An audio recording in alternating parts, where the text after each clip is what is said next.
आज मैं आपके साथ इकोनॉमिक्स का एक और टॉपिक लेके आया हूँ और टॉपिक का नाम है हाई पावर्ड मनी। तो चलिए विदाउट वेस्टिंग एनी टाइम शुरू करते हैं कि ये होता क्या है। The overall supply of money in an economy ultimately depends upon the amount of central bank money, that is money issued by the central bank। जो ओवरऑल इकोनॉमी में मनी है वो अल्टीमेटली किस पे डिपेंड करता है? ओवरऑल इकोनॉमी में जो सप्लाई ऑफ मनी है वो किस पे डिपेंड करता है कि सेंट्रल बैंक ने कितना अमाउंट ऑफ मनी छापा है, कितना इशू किया है। ठीक है, the central bank money is sometimes called high powered money और द मॉनेटरी बेस। तो जो भी सेंट्रल बैंक ने पैसा छापा हुआ है उसको हाई पावर्ड मनी कहा जाता है और इसको मॉनेटरी बेस भी कहा जाता है किसी भी कंट्री की।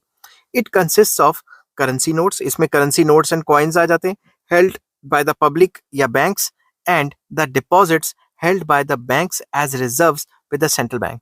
तो इसमें वो सारा पैसा आ जाता है जो सेंट्रल बैंक के पास भी डिपॉजिटेड है, छोटे बैंकों का। समझ की बात? तो वो कौन कौन सा पैसा होता है जो डिपॉजिट होता है वो बैंक के चैप्टर में करेंगे ज्यादा डिटेल में। The part of currency held by the public forms part of money supply. तो मनी सप्लाई क्या होता है? वो करेंसी का वो पैसा जो लोगों की या पब्लिक की जेब में है उसे हम जो है सप्लाई ऑफ मनी या मनी सप्लाई कहते हैं। ठीक है, अब मनी सप्लाई के डिफरेंट मेजर्स हैं, वो मैंने पिछली वीडियोस में मैंने अच्छे से डिस्कस किए हैं। आप उन वीडियोस को देख सकते हैं। अगर आप ये लॉन्ग वीडियो देख रहे हैं तो ऑलरेडी आपने देख ली होगी। ठीक है, the currency in the bank wallets and the deposits with central bank are used as a reserve backing people's deposits at banks. तो सिंपल वर्ड्स में जितनी भी करेंसी है बैंक वॉलेट्स में पड़ी हुई है वो बेसिकली सेंट्रल बैंक जो है उसने उसके पीछे रिजर्व्स रखे हुए हैं ताकि जो लोगों का जो पैसा पड़ा है वो सेफ रहे। समझ की बात? The central bank has direct control over high powered money. ये जो नोट छापे हुए हैं सरकार ने, मतलब सेंट्रल बैंक ने, इसके ऊपर सेंट्रल बैंक का डायरेक्ट कंट्रोल होता है।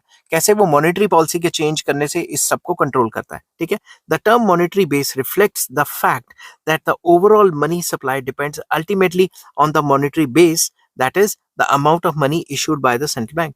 तो पूरे का पूरा मॉनेटरी बेस ये रिफ्लेक्ट करता है कि ओवरऑल जो मनी सप्लाई है वो उसी पैसे पे डिपेंड करती है जो सेंट्रल बैंक या आरबीआई ने छापा है। अब एक और बात मैं यहाँ पे ऐड कर दूं, जो अंडर डेवलप कंट्रीज हैं उनका जो मॉनेटरी बेस है कैश की फॉर्म में उनके पास ज्यादा पैसा होगा और जो बैंक डिपॉजिट्स है उसकी फॉर्म में पैसा कम होगा।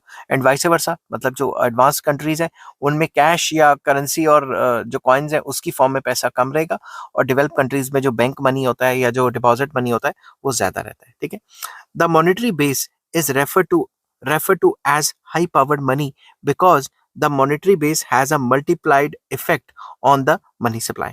ये जो मॉनेटरी बेस है ये हाई पावर्ड मनी को ज्यादा फोकस करता है और मॉनेटरी बेस का मल्टीप्लाइंग इफेक्ट होता है। फॉर एग्जाम्पल, सरकार ने 1 लाख रुपए या फिर सेंट्रल बैंक ने 1 लाख रुपए छापे। अब 1 लाख रुपए मार्केट में घूम घूम के कई गुना हो जाते हैं जिसको मनी मल्टीप्लायर कहा जाता है। समझ की बात?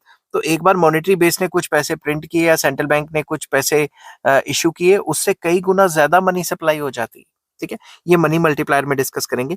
The term high powered reflects the fact that an increase in the central bank money, that is currency, leads to more than 1-for-1 increase in the overall money supply and is therefore high powered।